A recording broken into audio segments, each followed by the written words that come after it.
Hello, hello, Cancer, Sun, Moon, and Rising. Welcome to your weekly forecast. This is from the 18th to the 24th of May. And there is a lot going on as usual. The sky never stops, those planets are always moving.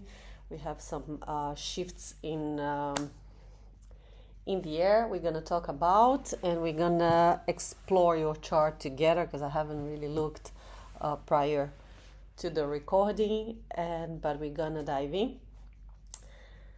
First, I'm Raisa Lima. I'm an astrologer using Western Tropical Zodiac Astrology and the whole house sign system. What does this mean? The whole house sign system means when the houses are equally divided into 30 degrees. And then I take your sign, as you can see already in the chart, and I put here at 0 degrees Cancer in the ascendant line. That's the ascendant line. That's the descendant line. Meaning, your first house will be ruled by you, by Cancer.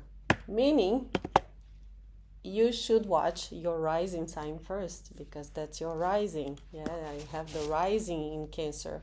So watch for your ascendant, then you watch for your sun and your moon. The aspects will always be the same because the sky is the same for me, for you, for everyone, but they will interact with your houses differently. And so if you're watching for your sun sign, for example, this aspect will be more towards your sun, or if you're watching for your moon. But if you're watching for your rising, the themes of the houses will make sense to you.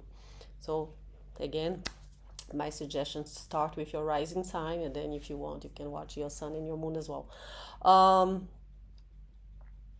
What else do I have to say? I think that's pretty much it. Let's go. Let's dive in. Sorry, there is a reflection. Yeah. Because my computer is here, but my phone is there recording. And yeah, there is unless I put like this. I need glasses to read. Unfortunately, I'm getting older. It's not fun at all. It's not fun at all. But without them, I cannot read shit anymore. Sorry. Excuse my French. Okay, Monday 18, as you can see, the chart is already set for 12 p.m., so noon in Dubai time. That's where I live, and that's where I do my reading. So we are UTC +4, so wherever you are in the world, make the mathematics, make the calculation. Maybe I'm talking about an energy that might be happening the night before or the day after for you, depending where you are. But once again, is mostly about the time. When I give time, specific times, is more about the moon, as the moon is the planet that moves the faster, the celestial body, that moves the fastest. So let's go. Monday 18, and if you're new to my channel, thank you so much. I'm also new to my channel because this channel is also new, so please don't forget to like, share, and subscribe before you move to something else. Okay, let's go. 18, Monday. What do we have here? Mercury entering Gemini. So Mercury is leaving Taurus, and now Mercury is at home, right? Is in his its domiciles.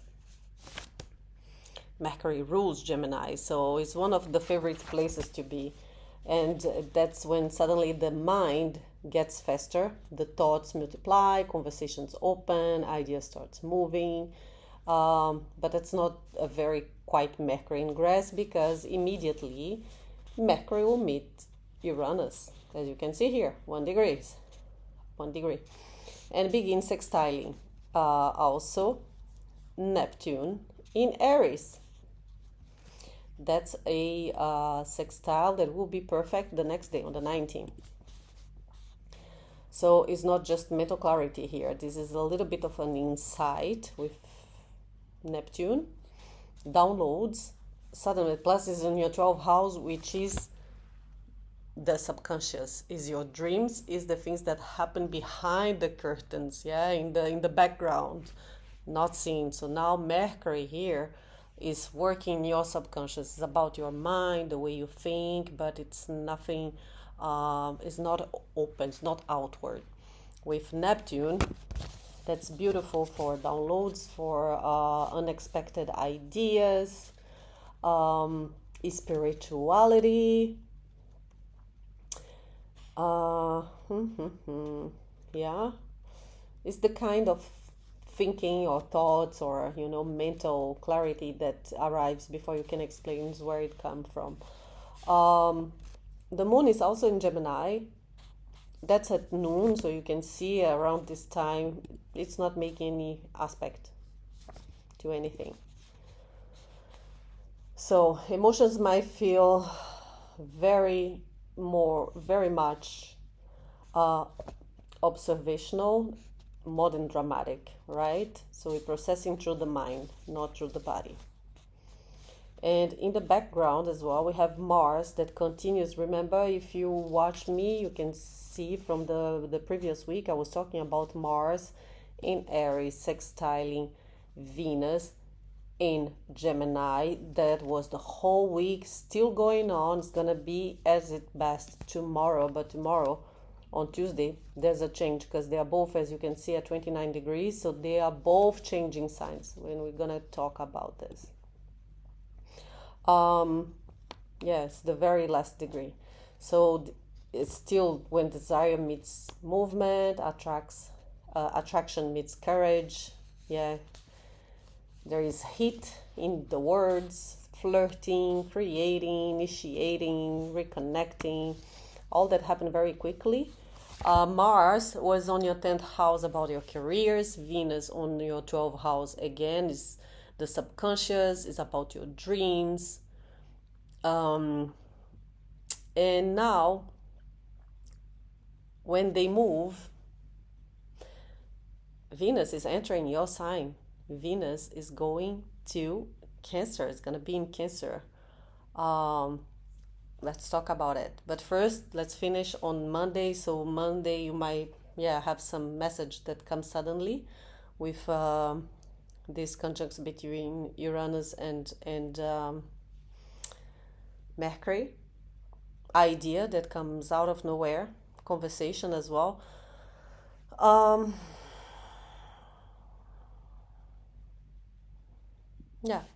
Okay, Tuesday. Now let's talk about Mars and Venus again and what it means. So Mars left his kingdom, Aries, and now he moves to Taurus, where he's in detriment. He's not in a happy place here. And then Venus moves to your sign, to Cancer, and she's welcomed by the moon, your ruler. So this is big for you. You're gonna feel it, all right? They're still speaking the same language. They're still sextiling each other. 0 degrees now into perfection. And now there is even Mercury, Uranus in the middle, bringing some surprises here. So after all this week that we had with fire and speed, it's like lust and love and passion, attraction. Now it's time to ground things. It's time to set in stone whatever happened. So if you're starting a relationship, this is that phase where you're like, okay, where are we heading? So we had all the flirting, all the messaging, ha ha ha, ho ho ho, very nice, very cute. What is this? Is this real? Yeah. It's no longer impulsive attraction. It's fast-moving desire. This is about consistency, safety, about touch, about emotional presence. What are you actually building? What feels nourishing instead of merely exciting? So Mars in Taurus is in detriment, as I said. Okay? It's like the warrior here is no longer charging forward freely.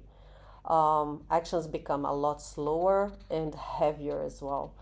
More resistant to change. But with Mars in Taurus, that can build some frustrations. And if things don't move fast enough. But Taurus teach Mars endurance instead of reaction. So now, in this meanwhile, we have also the moon that enter Cancers, her domicile and your sign. So now here she feels very naturally strong and fully expressed. This is a very important day for you. Your emotions gonna flow very openly here. Your instincts are sharpened. There is need of for comfort and belonging, and family as well. And Venus here is bringing beauty and love and luck and good fortune in your first house, in yourself. So it's a beautiful time when Venus moves to your sign. I would say to take really care of your body, of your, what is the first house? The first house is the persona. When you say, Raisa, what is the sun and the rising? I don't understand. So in astrology, okay, a lot of astrologers that we are more our sun until a certain age of time of life. Like we have more traits of our sun, which is around 7 years old, and then we become more our rising, and then we go back. So a way to explain is that the sun is your ego, is your soul. Yeah, we have the soul, the body, the mind, right? We have those three. Is your soul, is your inner self. The rising is how people see you, is your outward, is like I love when I think it's Lori Lotian that says, is your avatar in the matrix. It's as if you are playing a video game and that little character there is your rising sign, and you are in control. Your sun is controlling that avatar, but people see the avatar, don't see you. And the moon is your emotions, your instinct. Okay. So now Venus entering your sign and being in a conjunction with the moon, or being received by the moon, it's really how can I say? It's strong for you more than other signs, because it's in your sign, is in Cancer. So it feels you feel at home with your feelings, with the way you see yourself. You might feel throughout this period of time. Venus will be there for 3-4 weeks, so you might want to take more care of your avatar, of your physical body, in your mind and your soul as well. Take advantage of that. Conjuncting Venus, amplifying sensitivity. That might bring a bit of nostalgia and tenderness as well, but it's emotionally very open. Now the moon squaring Neptune. Okay, that's around noon here in Dubai. And it's when emotions blur reality. There might be a little bit of idealization, confusion, mixed signals, or projection in your career, in your path forward, in what you want to achieve in life, in your achievements. You might be romanticizing, what you want to be, what you want to become. So this is beautiful. I would say for, I don't know, I was going to say, no. To dream, to have dreams, dream about something. You might be dreaming about something you want to do, you want to be, or your direction, where you want to go. But with the square, clarity is not there yet. It's emotional, you're being very emotional about your path in life. So again, energy of the day is a day to feel deeply without abandoning discernment. Okay, soft doesn't always mean safe, intensity doesn't always mean truth, and not every emotion needs an immediate reaction. Let's move to Wednesday. Wednesday, now the moon's conjuncting Jupiter in your sign. Jupiter is exalted here, so that carries emotional expansion. It's when feelings are amplified, instincts becomes louder, and the need for emotional security takes center stage. conjunction between the moon and Jupiter, which happens once a month, every month, is the softest and most nourishing combination in astrology. Is when your emotions grow bigger, you feel more generous. It brings hope, it brings affection, it brings intuition and emotional security as well, that they and desire to protect what truly matters. In your first house is protect yourself, the self. Yeah, there's warmth in the air today, this day on Tuesday. And you might feel more open emotionally, more nostalgic as well, and more willing to take care, more nurturing, more forgiving, and wanting to reconnect. So there is a lot of family themes. Your first house has a lot of feminine energy with Venus, the moon, which can signify the mother, Cancer as well, which is your sign and your ruler. And Jupiter sometimes could mean children. So it's a beautiful day, I would say, to have the support from your mom, your wife, your partner, your best friend, or your kids, okay? Your daughter, if you have a daughter, your sister. Yeah. It's a beautiful sky for connection, healing, creating emotional safety. And listen to your heart, listen to what your heart has been trying to say beneath the noise. Okay? 21st.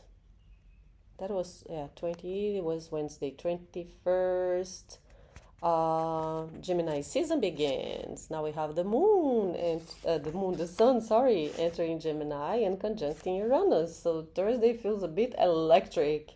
The sun leaving Taurus now enters Gemini and officially beginning Gemini season, right? So it doesn't arrive quietly as well, because again, as soon as it moves, immediately it will conjunct Uranus, bringing some disruption, some awakenings and breakthrough, surprise, sudden shifts in perspective. That's all in your 12th house, so it's all in your mind. Although I have to say, because the 12th house is also the house of dreams and is the house of hospitalizations, the sun doesn't like to be on the 12th house much, because the sun wants to shine, and this is not a shiny house. Be very careful with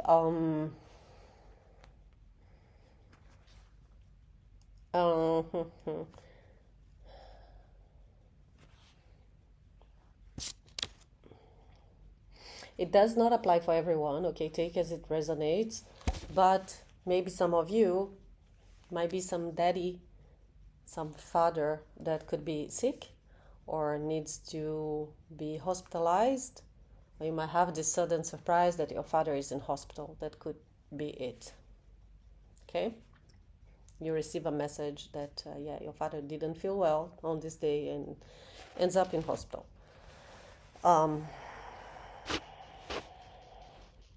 But that also could also be, for a lot of you, disruption in the meaning of awakening and breakthroughs. And so Gemini season already speeds things up mentally and socially and also communicatively. But Uranus adds unpredictability to the mix. So news travels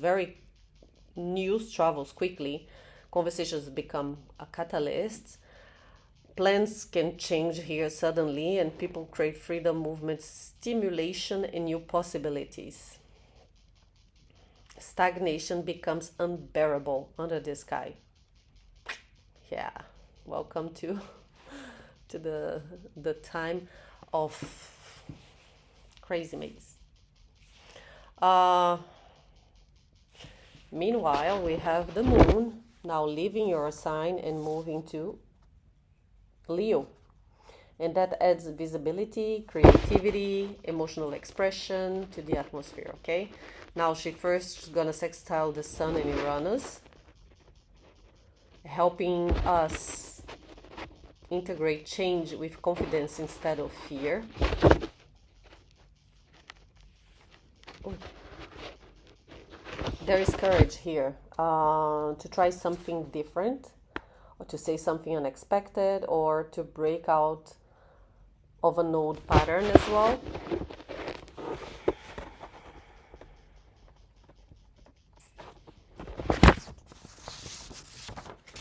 Later, not later, again, it's around noon. Yeah, she's gonna trine, the moon is trining Neptune. Beautiful for, it's a trine, so it's a flow. It's beautiful for inspiration, imagination, intuition, creative flow, spirituality, arts. All right, so go paint something. I keep saying that. Go dancing. Go, I don't know, do crochet, write a poem, or music. Now the moon is also opposing Pluto, which is retrograde in Aquarius.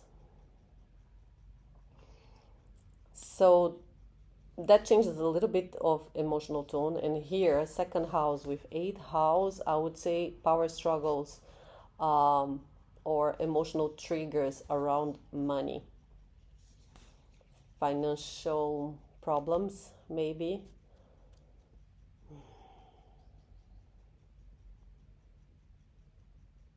Yeah. There's something hidden, could be something hidden coming to secret.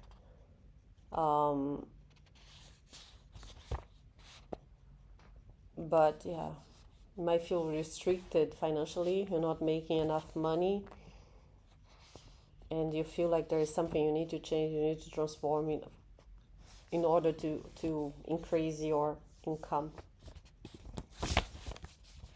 Friday, 22nd, Mercury in Gemini is sextiling Saturn in Aries on your 10th house, helping your mind organizing itself, yeah, after all that chaos and that noise and downloads and sudden realizations, blah blah blah, triggered by the Sun Uranus conjunction. Now the pace is still fast, but there is a direction. And if, for those who apply, if there is anything going on with your father, with a father figure, that might bring some good news. This is some good news that nothing to worry about, that is doing very well, okay?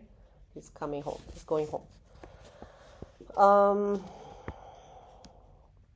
For others, that's an excellent energy for making decisions, structuring plans, for serious conversations, studying, negotiating, writing, strategy, committing to an idea instead of endless exploring possibilities as well. That's very Gemini.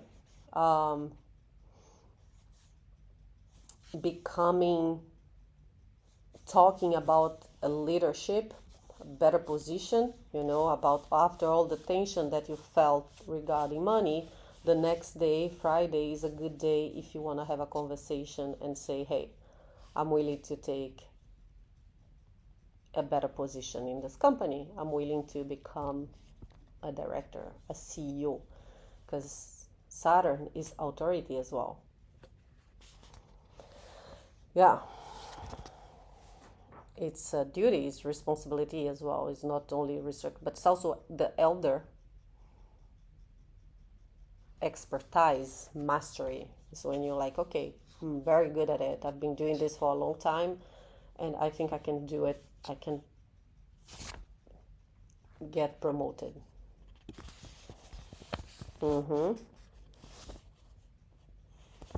Okay, in the meanwhile, the moon still in Leo.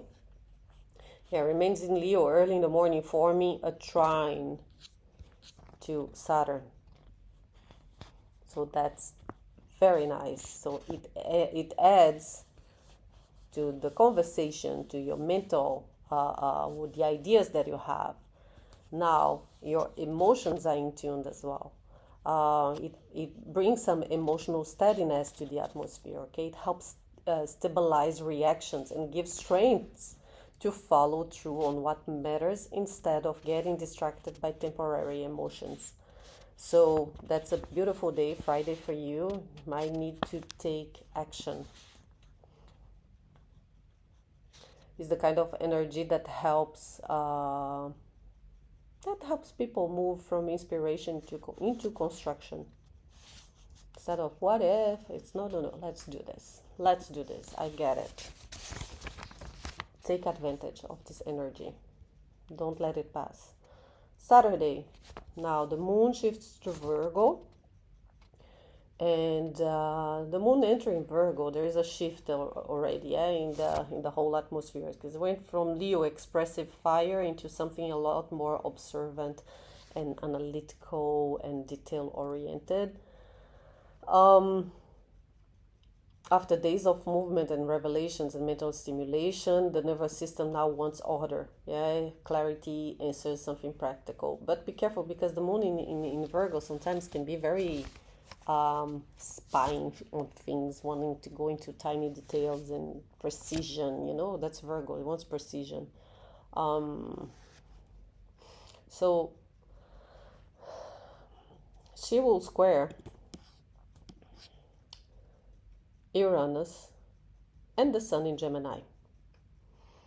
That creates a tension between the logic and overstimulation. So one thing is, because overnight,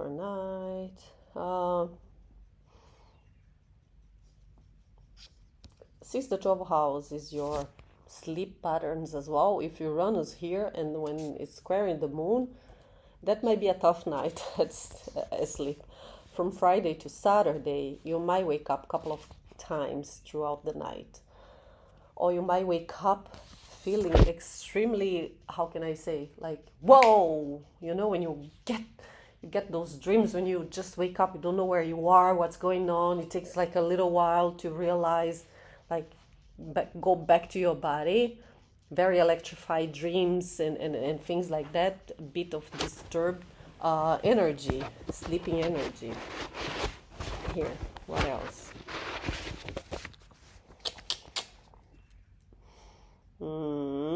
Yeah, but it also can be plans that change unexpectedly. Anxiety, as I said, irritability, overthinking, mental exhaustion. So be mindful, because Virgo here wants precision, but hey, Gemini likes to keep like all the tabs open. At the same time, the moon is also trining Mars in Taurus, okay, helping to ground some of this restless energy into action. It is productive energy, that's for Saturday for sure, if you focus correctly. So it's excellent for organizing and fixing, working, cleaning, editing, training, getting tangible things done. And 11th house, it could be in the community, with your friends, in social groups. I want to see something. Mars do rules, your 5th and your 10th house. Could be about your career, could be just in romance and with your significant other, especially if you're a woman. Mars is the man, and he might be helping you fixing some shit. You might need to ask. Could be a friend. Help me here. I need some fixing.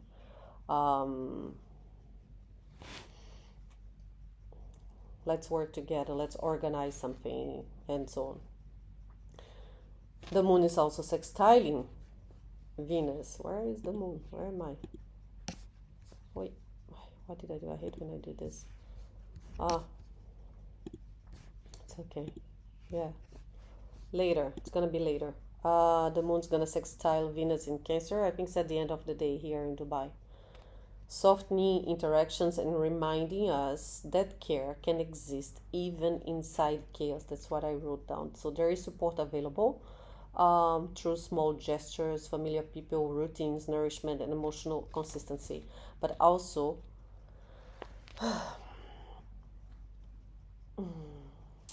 remember I said there is tension here, there's some new, some unpredictable things.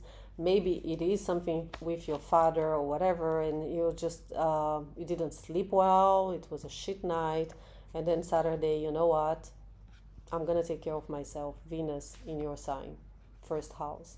I'm gonna pamper myself because I deserve. I'm gonna have a spa day, I'm gonna go shopping, I'm gonna buy myself that beautiful dress that I saw last week. That could be it. And the moon is like, yeah, go for it. You deserve it. You deserve it. You deserve the love. Or after all the stress that is going on, you might seek support from a friend, a woman, a girl. If you're a man, your significant other, and or your mother.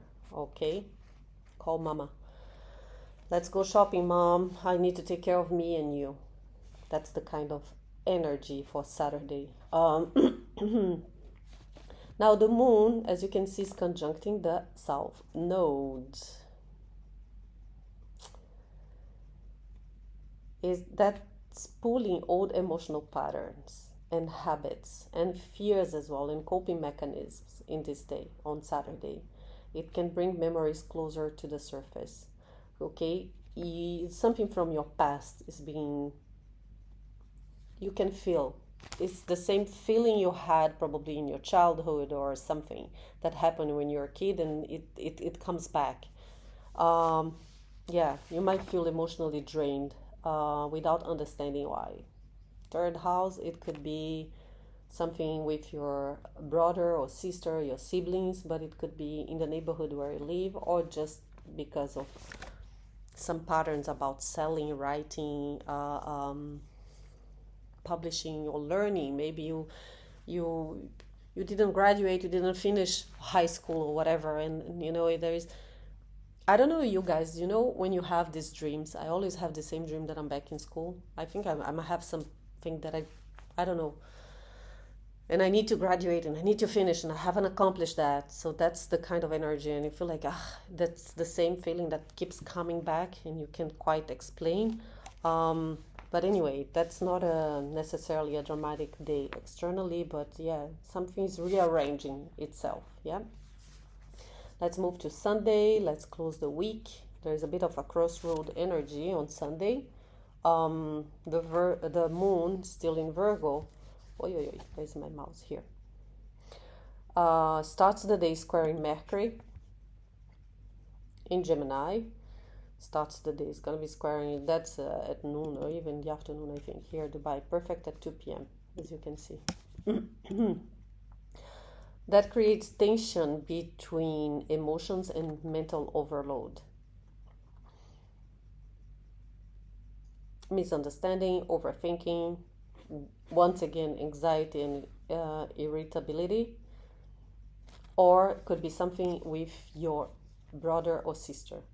You might receive a message from one of your siblings, and I cannot say what it is about, but the 12th house again could signify hospitalizations, prison. He calls you on Sunday asking to bail him out of prison because he's got caught on DUI. I don't know. That could be for someone, not everybody. Yeah, 12th house is the house of, I'm gonna even read because I have my papers here. I love it. Loss, separation. So those are the themes, okay? Write down what's happening. So maybe a message from a sibling about maybe he's separating, maybe he's getting divorced. Dreams at night, sleep, spiritual focus, foreign lands, and imagination. But it's also the house of past lives, jails, confinement, house of hospitals, mental illness, gurus, ashrams. It could represent foreign land, especially if you're a trader, or spiritual retreat. Maybe your brother is going to a spiritual retreat. Maybe your sister is getting out of jail. Maybe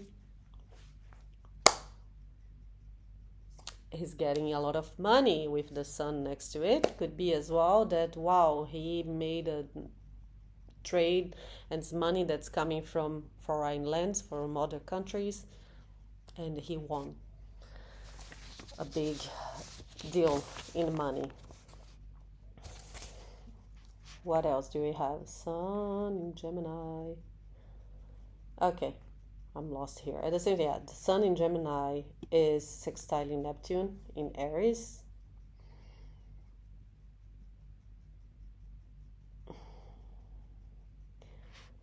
Creativity, again, imagination, spirituality, dreams. Pay attention to your dreams, synchronicities, inspiration, conversation.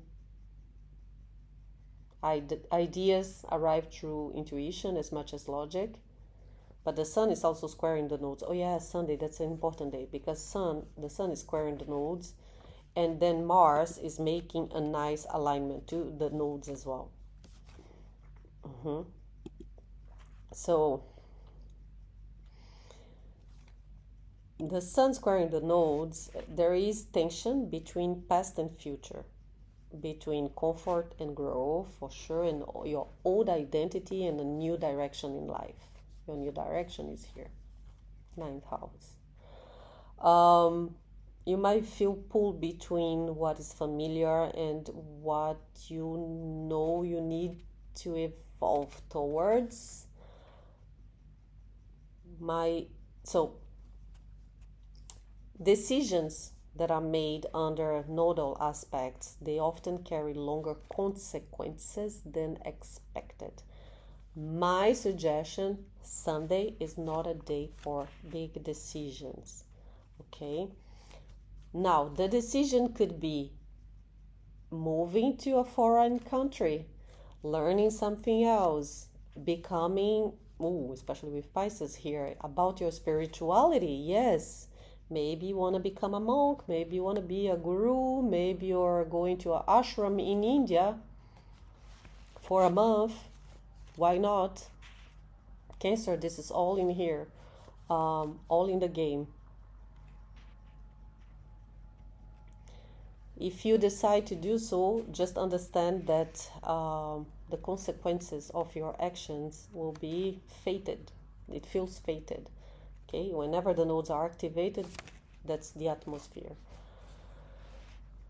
And now also we have Mars, and Mars is going to push you to take this decision in a good way. He becomes a major player in the sky, because he's activating, he has a karmic movement as well through action itself. So it feels like a turning point where behavior patterns become impossible to ignore. But the way you react, you pursue, you defend, you resist, and you desire, or even you fight for things suddenly matters a lot more on Sunday. And then comes the square to Pluto, between Mars and Pluto. Wow, and that's really raw pressure here. Okay, Mars is a malefic planet, and Pluto is the planet of death and rebirth and transformation, all of that. They are both rulers for Scorpio. When those two meet in a square, usually there's something bad happened in the world. I'm not going to talk about mundane astrology, but when this happened last time here, that was exactly the day they start bombing here, the UAE, and we are a very Pacific world country. Okay, that's the kind of energy. But talking about you, that could be messages about someone passing away in your life. That could be simply some power struggle as well, or obsession, suppressed anger, survival instincts, wanting to control dynamics. There is hidden frustration surfacing through the body. You might feel in your body. This might get you sick.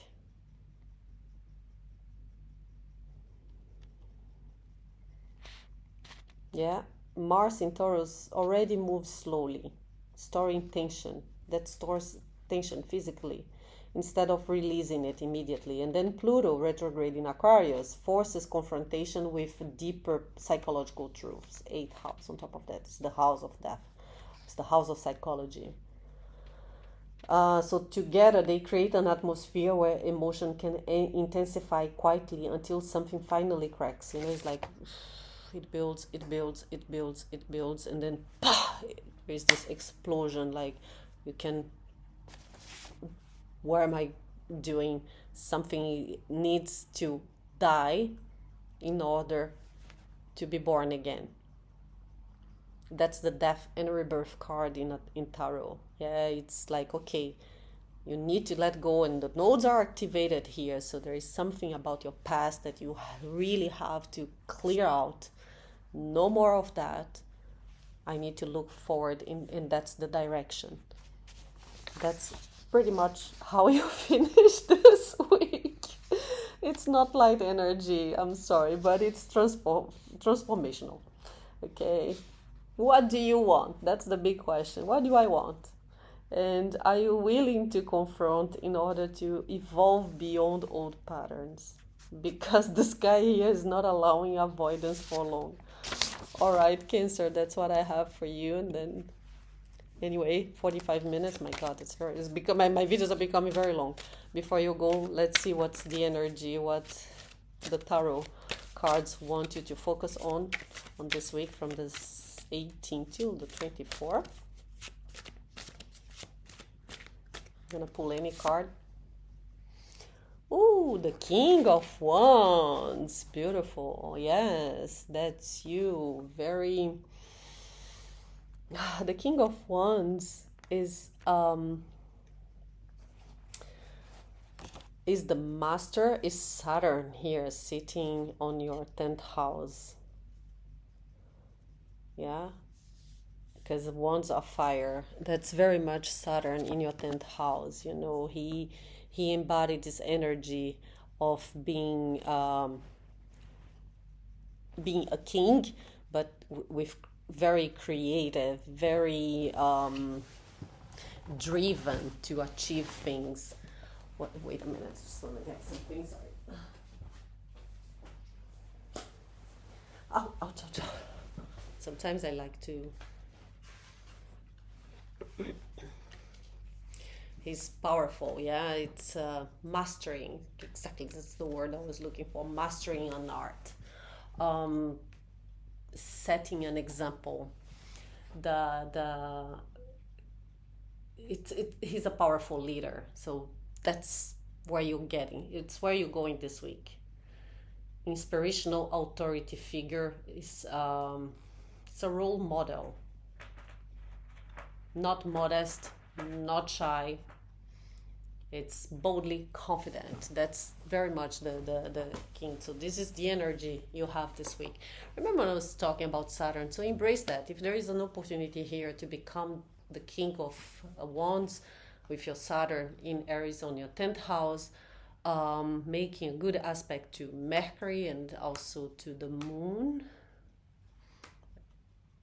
Embrace that. Woo! Messages from the angels. Let's see what is in there for you. Any message? What is that? 442. Signs, messages, guidance, intuition, awareness, signs, abundance. Stay alert for signs and messages around you. By tuning into divine energies, you'll be guided towards manifesting abundance and prosperity. Please abundant and prosper.